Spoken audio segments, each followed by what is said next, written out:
mahojiano na mazungumzo kuntu. Bila shaka mahojiano na mazungumzo kuntu, na kama tulivyokueleza ndani ya studio zetu asubuhi ya leo tuko naye Mr. Joakim Simiyu ambaye ni Governance Advisory and Policy Analyst Expert. Karibu sana Mr. Joakim ndani ya studio zetu asubuhi ya leo.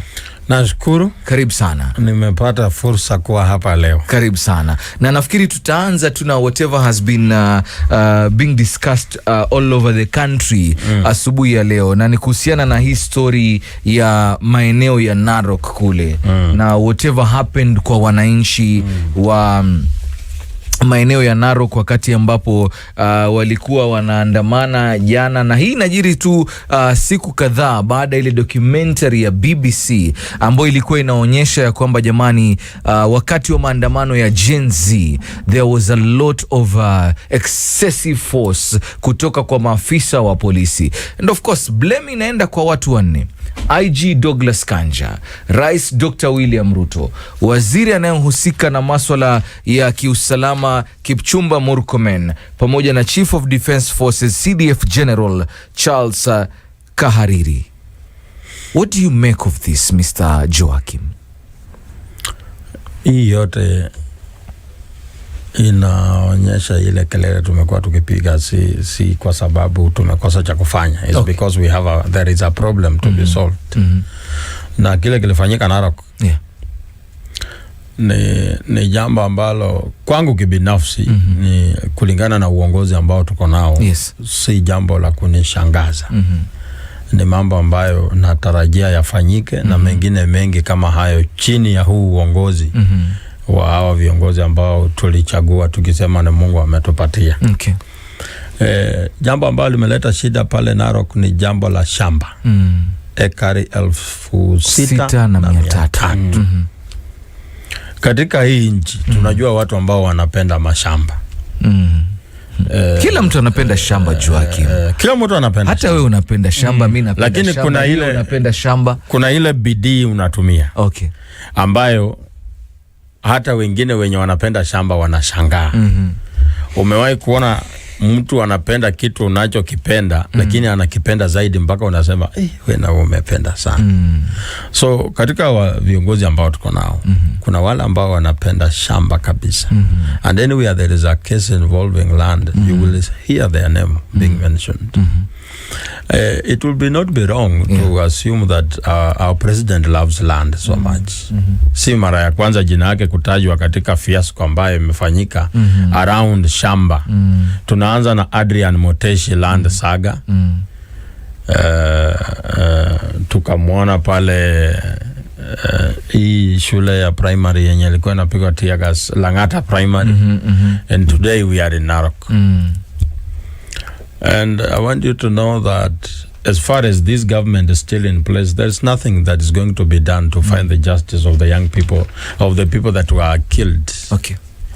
It is because some people are so, I don't know what motivates their greed. Watu wana ulafi ya kushangaza. Like, unataka shamba 6,000 ufanyie nini? When we have Kenyans who are wallowing in poverty, they cannot even find a square, just somewhere to put up a place to stay. So I think what's happening in Narok, na ile shughuli niliona viongozi wameenda hapo, it was just PR. Naona Aaron Cheruyot anajaribu kuongea na nguvu kuuliza Douglas Kanja kama atataka kukumbukwa kama mtu ambaye alitumia excessive force on Kenyans. If the top leadership is against that kind of approach to issues, then kuna watu sahi wanafaa kuwa wame step down from their offices. Sahi kunafaa kuwa cases zimeanza kufuatwa. But that PR we saw there, that was the end of it. You will not see anything else. Na Douglas Kanja ni appointee wa president, which means the buck stops with the president. hizi vitu ambazo zinafanya ikuwe ngumu sana kuamini kwamba yeye ako na malengo ya kufanyia wananchi kazi. Some will argue bwana Joakim ya kwamba in as much as the buck stops with the president, lakini tumepatiana hizi kazi zingine kwa watu ambao wanafaa kuhusika. Kwa mfano kuko na waziri wa usalama wa ndani Kipchumba Murkomen, tuko na IG Douglas Kanja. So in as much as the buck stops with the president, but there are people mandated to do this job. Mr. Joakim, we have had more than one people say that the president is a micromanager, that he gives you a job, but he wants you to do the job the way he wants it to be done. Wewe umepewa hii kazi, lakini kiongozi wako kila siku ako hapa kuona vile unafanya kazi yako. It becomes so hard. All right. Na watu ambao wametoka nje ya wametoka ndani wakaja nje wanasema hapana, ni ngumu kufanyia yule muungwana kazi kwa sababu kazi ambayo amekupatia anataka wewe ufanye kulingana na vile yeye anataka. All right. And they talk about independence of institutions is only on paper. Okay. But in a real sense you do who pays the piper decides the tune. Yes. And the president is the one who is in charge of all this. Wewe sahi uko hapa, makosa ikifanyika kwako, you are very busy here. But at the end of the day you will be held responsible because you are a leader in that home. Yes. So when something goes wrong, before we even look at Douglas, we will look at the president, because it's the president who brought us Douglas. Bwana Joakim, maybe tukiangalia katika masuala yote ya uongozi, nataka tuangalie katika hizi hatua tatu ambazo zimefanyika kwa mpigo, alafu tujiulize tu maswali. Je, kufikia sasa upande wa governance na serikali yetu kunaenda namna gani? Nitakupatia scenario moja. June 2022 tunaongelea masuala yote katika ile gazeti la The Standard pale. Ukiangalia ukurasa wa ngapi? wa 4 unasema kwamba Ruto top security chiefs blamed for rising extrajudicial killings. Yes. Tukiangalia June 2022 Bwana Ruto alipokuwa anapiga kampeni zake pale katika manifesto yake, ile launch ya manifesto yake 2022 June, alisema kwamba the Kenya Kwanza Alliance commits to complementing the full implementation of the Constitution of Kenya 2010 and to promote the United Nations Sustainability Development Goal number 16 on peace, justice and strong institution. Alafu pale Bwana Ruto akaendelea kusema kwamba Ruto pledged to establish a Coroner General Office to investigate unexplained deaths and unenforced disappearances, aiming to end extrajudicial killings. Ilikuwa ni wakati wa kampeni yake 2022 akilaunch ile manifesto yake. Mwezi huo wa June 2022 katika rally ya Sololo pale Marsabit County, alitamka maneno kusema kwamba mambo ya kuua wananchi kiolela, mambo ya kusemekana kuna vijana wanatoweka na hawajulikani pale walipo yataisha. June 2025 mwaka uliopita kulikuwa na maandamano ya Gen Z, maandamano makubwa ambayo hayajaonekana kwa muda, na wengi walipoteza maisha yao. Hivyo majuzi BBC kapata kuonyesha yote yaliyojiri pale. Lakini leo gazeti linasema kwamba Ruto top security chiefs blamed for rising extrajudicial killings. What picture does it paint about our government? What picture does it paint about our leaders? Zile ahadi ambao wanatuwekea, alafu baadaye zinakuwa ni kinyume na yale ambayo anayaongea. Particularly when our president speaks, he means the opposite of what he's saying. Akisema we are going left, in your mind be prepared to go right. Mbona anasema hivyo? There is a lot of things he said and he has done the exact opposite. Okay, like wakati alikuwa anahojiwa, was it by Joe Geyo? Joe Geyo. Akamuuliza, Mr. President, if along the way something happens between you and your deputy and you find yourself in the same situation like Uhuru and yourself, how will you handle that issue? The president said, I will not allow my deputy to be mistreated the way I was mistreated. But later on, you saw the deputy president being humiliated live on television.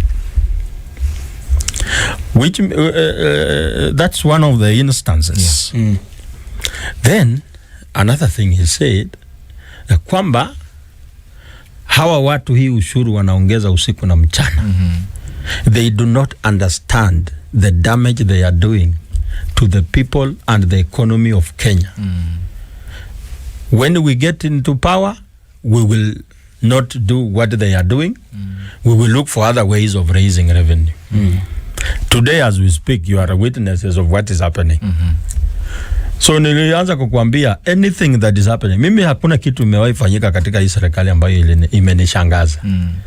Sijawahi kushangaa. Siku ambayo nitashangaa ni rais aseme kitu na afanye vile amesema. Ndio utashangaa. Hiyo siku nitashangaa. Okay. Lakini kwa sasa hii maneno anasema hii anatenga ambayo mambo ambayo ametenga haionekani. I am not surprised. Ukiwauliza wandani wa rais Dr. William Ruto wanasema ya kwamba we need to give the president some time. Tumpatieni muda. Ndo haya mambo yote ambayo tumeona kwamba labda kwa wale ambao wanahisi ya kwamba hajatekelezwa yatatekelezwa, but we need to give the president some time. When you give someone a job, yes. Wacha tutumie mfano ambayo kila mtu anaweza elewa. Umempa mtu kazi ya kulima shamba. Na umempatia wiki moja au amemaliza. Kazi ambayo atafanya kwa siku moja itakuambia kama atamaliza in the time you agreed ama hatamaliza. Because you can see the pace. From where we sit, the president has had more than enough time to actually prove that he can do something. All he has done is promises upon promises. Sisi sahi tumechoka kuambiwa ile wakati ujao tumepanga no. At least sahi president anafaa asimame na aseme we are done with this. All right. Na ile siku atafanya kazi na ionekane. It's not him who will talk about it. All right. It's us who will say hii kitu imefanyika. Wakati kulitengenezwa huduma centers wakati wa Uhuru, nobody in the government came out and said we have done huduma centers and they are working. Kenyans among themselves walikuwa wanasema huduma center ukienda in 1 minute umeshughulikiwa umetoka. Okay. What is it about our president that every time he's promising and asking for more time? He will ask for a whole of this term. Okay. Ajipange. Then aombe hiyo term ingine. And I'm very sure even if we give him another term, yes, he will need another term. Yeah, he's not a one-term president, right? But Joakim, a one-term presidency is a must. You know, our president is a man of firsts. Okay. He was the first assistant minister to sit in the cabinet. Yeah. Time ya Moi. Okay. He is the first deputy president to become president. Yes. He is the first president to impeach his deputy. Okay.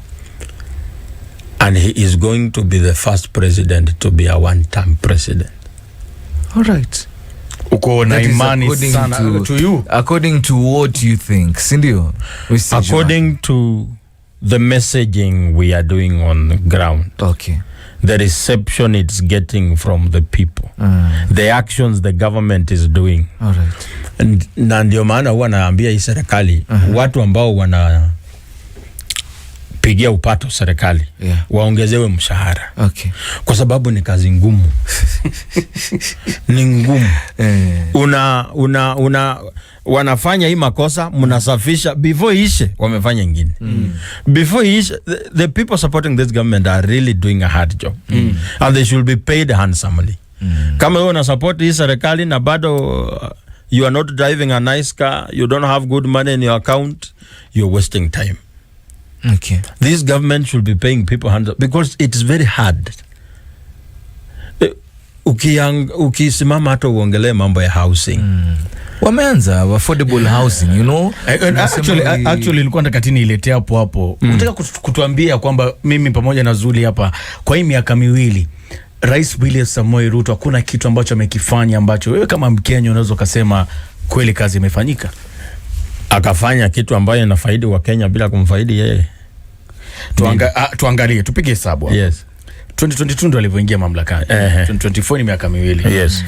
Ukiangalia katika yale ambayo anajivunia kwamba ameshafanya ama anafanya, sina ueledi kabisa hapo. Lakini affordable housing. Anasema kwamba he is constructed over 100,000 housing units, creating 160,000 jobs. Educational reforms, anasema ya kwamba upande wake he's hired 56,000 teachers and resolved issues with the competency-based curriculum. Resolved issues. Upande wa Hustler Fund, aliwapromise kwamba atawapatia Hustler Fund, launched a loan program benefiting 22 million. Na najua pia wewe uko hapo kwa Hustler Fund, na kama hujalipa bwana Joakim. Healthcare access, anasema ya kwamba on board are 107,000 community health promoters under the universal health coverage plan. Na masuala yote ya economic stabilization, semekana kwamba is implemented measures to reduce inflation and stabilize the economy. The other day walikuwa wanasema kwamba uchumi uko sawa. Dola imetingika, imetulia.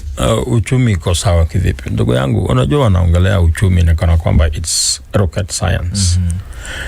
Uchumi ni how do you feel in your pocket as you are seated here? Before we even look at the statistics. Are you managing your life comfortably? Yeah. Because the economy only works when you are affording the basics without struggling, and at the end of the day, after paying all your bills, you have some disposable income in your pocket. Very true. But today as we speak, people are finding it hard to manage day-to-day lives. Wanasema unga imeshuka.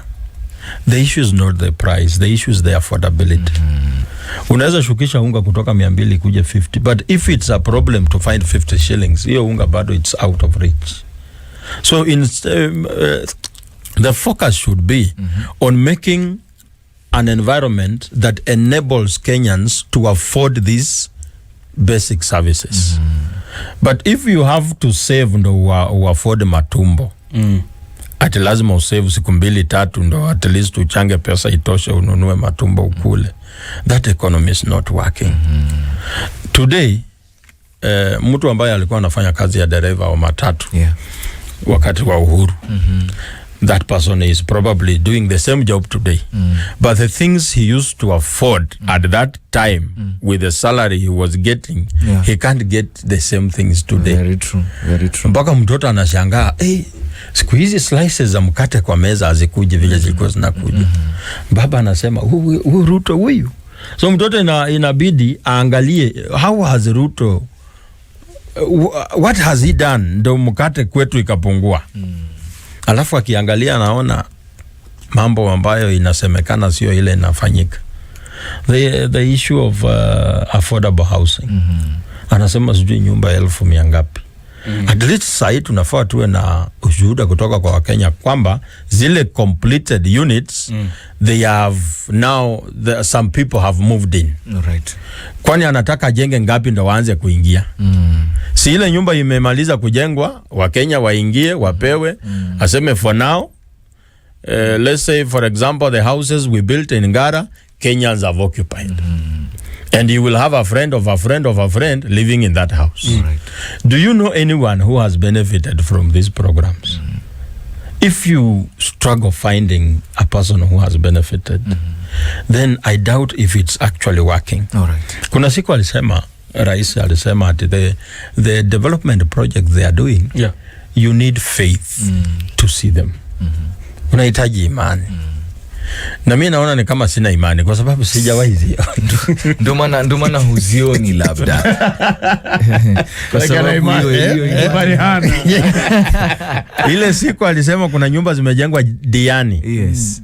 Morara Kebaso akaenda to this area. The president mentioned. It was a bush.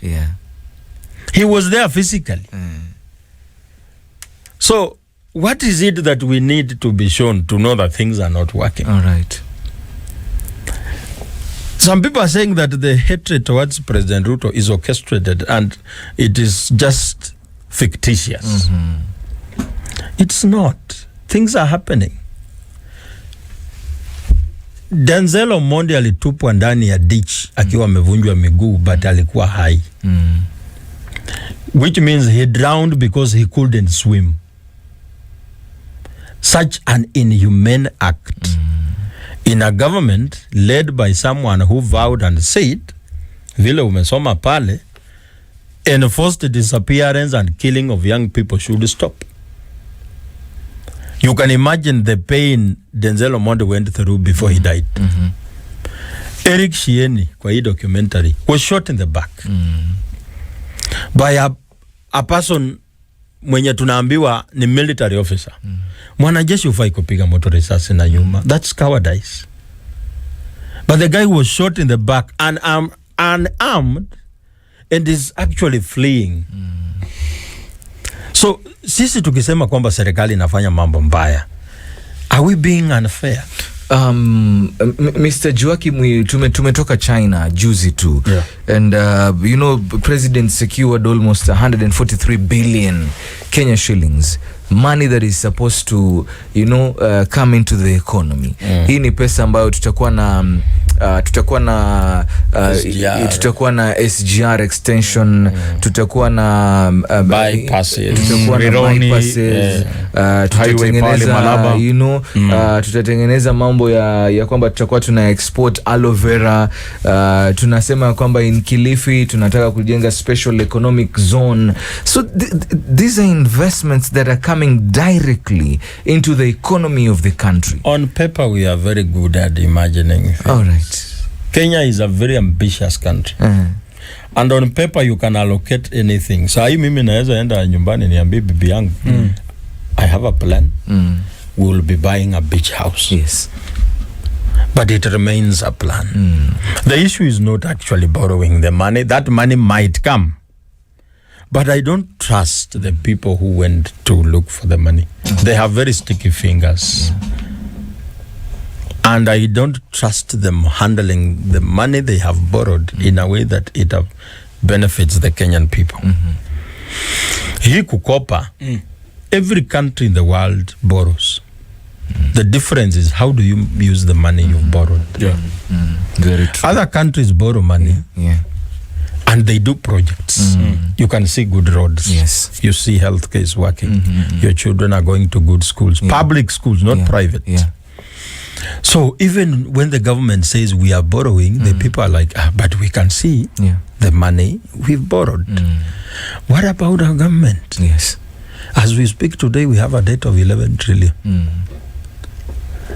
The only project we've seen from 2013 up to today is SGR, which gobbled up 500 billion. Yes. It was a rip-off. They inflated the cost. The cost, yes. And some people siphoned money. Every year it's using 60 billion on operations and administrative costs. It's the only project we can say, this one, we have it. Although the money was a lot. Built under Uhuru Kenyatta. Yes. And William Ruto. And William. He was a deputy then. And he actually used to say that anything that worked in Uhuru's government is because of him. It's Ruto who made sure that in Uhuru's government things worked. So we've given him an opportunity to actually show us how he does his things. How does he make things work? He has not.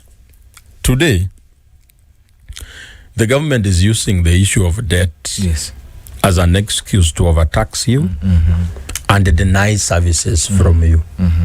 When something is not working, unauliza wanasema out of the 100 shillings we are getting as a country, 89 shillings goes to debt. The other day they told us to tupige makofi, tushangilia kwa sababu tumelipa Eurobond ya 116 billion. Hiyo ni vizuri, tumelipa, tunafaa tushangilia. But hii Eurobond 1,000 kwa duka, you will want to see 1,000 ulinunua nini? What ni nini haikuwa? Accountability for the money you are using. So you want to say like kufikia sasa kila serikali kiingia nasema tunapigana na corruption. Hii corruption itawahi ishe kweli? How do you fight something that has put you in that seat? Tafadhali fafanua bwana Joakim. Wewe kama corruption ndio imefanya uko Radio Maisha, you are earning a living because corruption has given you an opportunity. Ni mfano For example. Okay. Alafu kukuja tuambie unapigana na ufisadi. Who do you expect to believe you? Do you know why it's very hard to fight corruption? Because the people who shout at the top of their voices that they are fighting corruption are the biggest beneficiaries of the same. So people don't fight things that benefit them. Okay. The only genuine fight against corruption will come from me and you. People who are disadvantaged because of corruption. But do we have the power? Manake kila wakati tukijaribu kuongea tunajipata katika front page. Najua. So tutawahi maliza na hili swala lote la kabisa, tutamaliza. Tutamalizwa jamani. Siseme kwamba wakati tutaimaliza wengine wetu pia watakuwa wamemalizwa. But it's a risk worth taking. You know, this country belongs to us. Mimi nilikuwa scout nikiwa high school. Tulikuwa tunasema when you go to any place you leave it better than you found it. Yeah. In this country we need to leave it better than we found it. And how do we do it? We have stumbling blocks. Yes. People who are benefiting from the mess we are in. Wakati unaona uchumi ni mbaya, kuna mtu is milking billions out of the dilapidated economy. So when you try to fix the economy, you become his enemy number one. Yeah. And I'm not saying that to fight corruption is easy. It's not easy. People who are corrupt are very wealthy, connected, and powerful. To add, they are very inhuman. Okay. So ukiamua kupigana na ufisadi, lazima ujitayarishe. Unafaa ujue it's like you are a soldier in the field. Coming home is only a privilege, but you can die in the field. Yes. But it is something that we must do for us to realize the fruits of our labor. Director General wa National Intelligence Service kina Nurdin Haji wanasema kwamba this stories are must go. It is not making sense. Rais alichaguliwa and katiba yenyewe inasema ya kwamba he's supposed to serve for 5 years. So hizi stories are must go Mr. Joakim does not make sense. Unajua wakati unasema must go. Yes. Wewe hapa labda it's a small thing. To someone like Nurdin Haji it's a very big issue. Because ukisema Ruto must go, you are saying that Nurdin Haji's post must go. All right. You will be saying that Nurdin Haji's vehicles he is getting from government must go. You are saying that the perks he is enjoying as a DCI chief must go. So he must be worried. Okay. So he's not coming to say that Ruto must go and buy to watch it because he cares about anything. No, it's about himself. Ruto must go when it actually happens. He will also be gone. Okay. So it's about survival. Yeah. So when Nurdin Haji comes and says, wacha kusema hiyo, I understand him. He's a man looking out for his own stomach. Okay. But we also need to look out for our own stomach. Okay. And by looking out, we are saying Ruto must go. Because that's the only way we can actually destabilizing the country. That is what they are saying. You are destabilizing the peace of this country. Na hii story yenu ya must go. Hiyo mentality. Okay. Our lives are unstable. All right. We can barely afford a meal a day. We are totally unstable. All right. You can't maintain a relationship with a woman you love because you don't even have money to do that. So you will need, and you see some people are enjoying, it's like they have a lot of money, living in the same country. Yeah. So you wonder, how comes with the efforts I'm making, I'm not making good money. Effort. Yeah. But huyu jamaa, he's wearing a watch worth millions. Yeah. Yeah. So you will wonder, what is it you are doing that, I'm not doing yes. Okay. Niambie, what kind of brilliance do you have? Tuelewe hii maneno. Yeah. So wakisikia hiyo, wanasema we are destabilizing the country. You know, they have made a very big mistake. All right. Kuna mzungu alisema, when the poor shall have nothing to eat, they will eat the rich. Yes. And they have made a country of poor people, over 60%. People who have nothing to lose except their lives. Unajua we saa hii ukisikia Nakuru kuna chomeka. If you have a shop in Nakuru, you will be worried. You will make frantic calls trying to understand kama hiyo street yenye uko na duka iko safe. But if you have nothing in Nakuru, tuko unasema na watu wa Nakuru wanapenda kuchoma vitu. These people have made a country of people who have nothing. And these people who have nothing have realized that they are the ones with everything. So people with nothing are going for people with everything. All right. So people with everything are feeling that their stable lives are being destabilized. It's not about stability for what? What is that stability? Because we can only be stable if I'm also living good. I don't have to be rich like you, but I can afford the basics. This stability, Mr. Joakim, includes ya kwamba, you know, we are bringing Baba Raila Odinga into government na donate pia a few experts, you know, to try and stabilize the country, you know, including ya kwamba we are going to have mining CS Hassan Joho, we are going to have CS John Badi, we are going to have energy CS hapa Opio Wadai. You know, we are trying to stabilize this country. Like I said, my friend, yes, it's all about survival. Yeah. You know, the trickle-down effect of sending William Ruto home is huge. These people, like in June 25th last year, they were so worried.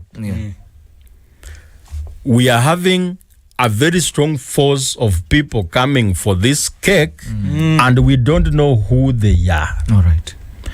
Unajua, wewe huyu ndugu yako akikupangia kitu na ujue ni yeye, utajua vile utadili na yeye because you know him. You know, unajua kwa kunipata. Yes, unajua huwezi tafuta sana. Najua kwa kumpata. Huwezi tafuta sana. Yeah. But kama ni stranger amekupangia, you will be worried because you don't even know where to begin. And at that time, the government was using a formula called let's wait and see. Because they didn't know who is behind this. They seemed so clueless. What is fueling the anger? Yeah. And these people are coming saying Ruto must go. They have actually breached the walls of parliament. So Ruto tells Raila Odinga that if I go today, are you sure you will still be here? Okay. Are you sure you are going to be the Raila Odinga these people know? They don't care about the baba. Ni sisi tunajua we kama baba. Hao vijana wanakuja. That's nothing to them. So when I go down, you're also going down. So ngoja.